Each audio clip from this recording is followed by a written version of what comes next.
ನಾನು ಮಾತಾಡುವ ಮನಸ್ಥಿತಿಯಲ್ಲಿ ಇಲ್ಲ ಸರ್. ನಾನು ಒಂದೂವರೆ 2 ಗಂಟೆ ಏನೋ ಆಗಿರ್ಬೋದು ಸರ್. ಇಲ್ಲ, ನಾವು 3 ಜನ ಹೋಗಿದ್ದು, ಬಟ್ ಅಲ್ಲಿ ಟೂರಿಸ್ಟ್ ತುಂಬಾ ಜನ ಇದ್ರು. ಓಕೆ. ಒಂದು 500 ಜನ ಇದ್ರು ಟೂರಿಸ್ಟ್. ಡೈರೆಕ್ಟ್ ತಲೆಗೆ ಹೊಡೆದಿದ್ದಾರೆ ಸರ್. ಮನೆಯವರಿಗೆ ನನ್ನ ಹಸ್ಬೆಂಡ್ ದೂರದಿಂದ ಹೊಡೆದಿರೋದು. ಓಕೆ. ಬಟ್ ನಾನು ನನ್ನ ಮಗ ಸ್ವಲ್ಪ ಫರ್ಲಾಂಗ್ ಆಚೆ ಇದ್ವಿ. ಓಕೆ. ನಾವು ಬಂದು ನೋಡ್ತೀವಿ, ರಕ್ತದ ನಡುವಲ್ಲಿ ಬಿದ್ದಿದ್ರು ನಮ್ಮ ಹಸ್ಬೆಂಡ್. ಓಕೆ. ಹೊಡೆದವನು ಅಲ್ಲೇ ಇದ್ದ, ಅಲ್ಲೇ ಈ ಕಡೆ ಬಂದ.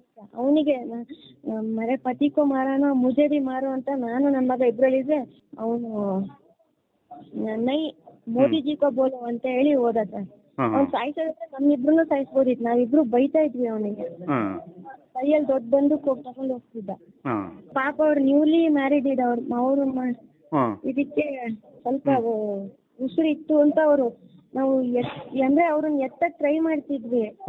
ಎತ್ತಕ್ ಆಗ್ತಿಲ್ಲ ಸರ್. ಆಮೇಲೆ ಹಂಗೆ ಕರ್ಕೊಂಡ್ ಬರಕ್ಕೂ ಆಗಲ್ಲ, ತುಂಬಾ ಏರ್ ಲಿಫ್ಟ್ ಆಗ್ಬೇಕಂತ ಜಾಗ ಅದು. ನಾನು ಕುದುರೆಯಲ್ಲಿ ಹೋಗಿದ್ದೆ. ಮಾಡಿದ್ದಾರೆ ಸರ್. ಇವ್ರು MP ರಾಘವೇಂದ್ರ ಅವರು, ತೇಜಸ್ವಿ ಸೂರ್ಯ ಸರ್ ಎಲ್ಲರೂ ಮಾಡಿದ್ದಾರೆ. ನಂಗೆ ಇನ್ನೂ ಸಿಕ್ಕಿಲ್ಲ. ಅದ್ರದ್ದು ಮಾಹಿತಿ ಕೊಡ್ತೀನಿ ಅಂತ ಹೇಳಿದ್ದಾರೆ ಆಫೀಸರ್ಸ್.